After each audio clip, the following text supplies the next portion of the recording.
friends. Welcome to the safety portion of our Kidslife release training videos. We're really glad to have you back in Kidslife, serving alongside of us as we lead kiddos to the foot of the cross and the gospel. Today, we're going to cover a couple of things in our safety portion of the training. We're going to talk about our emergency preparedness, as well as our clipboards, walkie-talkies, sticker system, t-shirts, and incident reports, as well as first aid. Now, to start off with, we'll go ahead and begin with our walkie-talkies and our clipboards. Every classroom should be equipped with a walkie-talkie and a clipboard for you to use during your service times. Your walkie-talkie will be located on a charger, and it should always be on channel number 1 when you get into your classroom. Please carry this walkie-talkie with you as you travel on a Sunday morning. So if you're with our kiddos in elementary or preschool and you're coming down to Kidslife Theater, you'll want to bring this along. If you have your clipboard with you in your classroom, you'll also want to bring this too. Now, those of you who have volunteered with us before, this shouldn't be a new thing for you, but for those who are brand new, our clipboards are used in case of emergencies so that we have an accurate head count for kiddos in case we have to evacuate the building. So what you'll do is when a parent brings their child to you on a Sunday morning, you'll have them go ahead and sign their child in and then initial that they've had a point of contact with you to drop off their child. If at any point during your serving period, you have to move a child to another classroom, for example, our ratios are uneven, or maybe a friend's having trouble getting along with another friend in class, and you walkie us and we have to go through the 3 R's to remove them from your class, we'll go ahead and use that last column to make a note of where they've been removed to so that you can let the parent know that little Johnny was having some issues today, and so he's in the classroom down the hall. Now, that'll lead us into talking about our stickers. Those of you who are parents are pretty used to our system for our sticker process. These are a requirement for getting back into our Kidslife wing right now, and so only people who have these stickers should be returning to get their children. But an additional step that we're going to be implementing this fall is that when people pick up their kiddos, we're going to be collecting these stickers from the children as well as from the parent. So when a kiddo comes back to Kidslife, they should be wearing their sticker. I went ahead and printed off my daughter's sticker just to use as an example. So when I bring Josie to the nursery, I'm gonna print off this sticker and put it on her shirt. And then I'm gonna hold on to my sticker until the end of service. At the end of service, when I return to the nursery and I give this sticker to the nursery worker, they're also going to take that sticker off of Josie's shirt and place it somewhere in their classroom. A couple of things that we have done to equip you guys with this process is on your clipboards, you will have a second sheet of paper that will have an outline where you can put the stickers down and check the exact code for each child. For example, Josie's code on her sticker for this particular week that I printed off was P4F6. And it should have that number both on my sticker when I pick her up, as well as her sticker while she's in the nursery. So you can go ahead and place those stickers on your clipboard on that specific sheet, just so that you can check.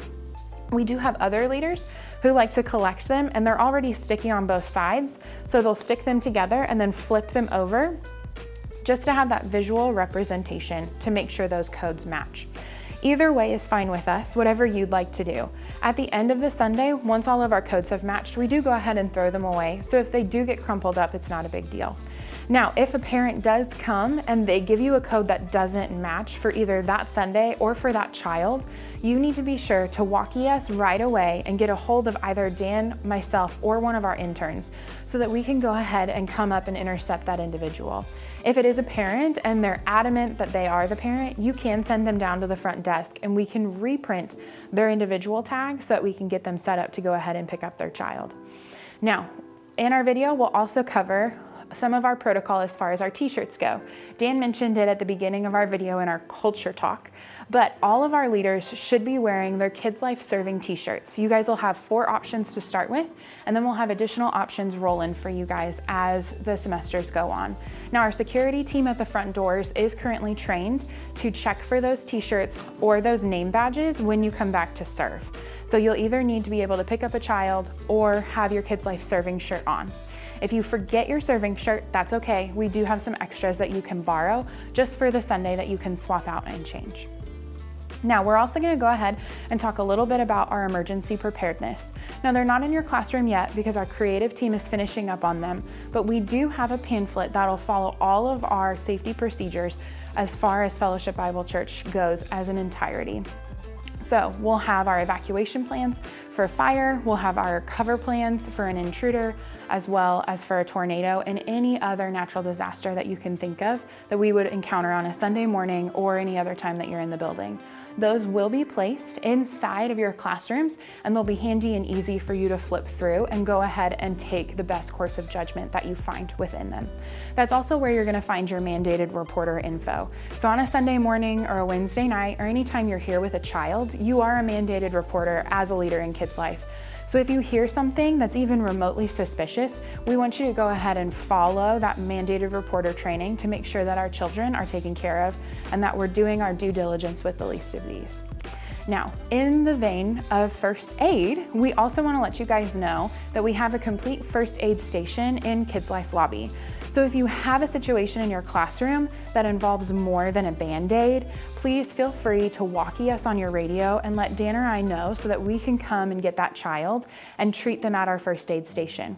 If it's just a cut or a scrape, we can go ahead and just give them a Band-Aid and let mom or dad or their adult know when they come pick them up. Now, if we do have an incident where we need to remove a child from a class to treat them at the first aid station, we'll also need to fill out an incident report. You'll have these in the cabinets of your classrooms in a red folder labeled incident reports. You'll want to go ahead and fill that out, have the parents sign it when they come to pick up the child, and then you'll want to include it on the back of your clipboard for Dan and I or one of the interns to pick up when we come through the classrooms at the end of a Sunday to make sure that everybody is all situated and got picked up. All right, my friends, I think that's everything that we needed to cover as far as our security and safety goes. Please remember that parents are trusting you with their children, their most prized possessions, because they trust Dan and I, and we are trusting you with them as well. So please come alongside of us and do all that we can do to keep our kiddos safe every single Sunday and every day that we're back in Kidslife.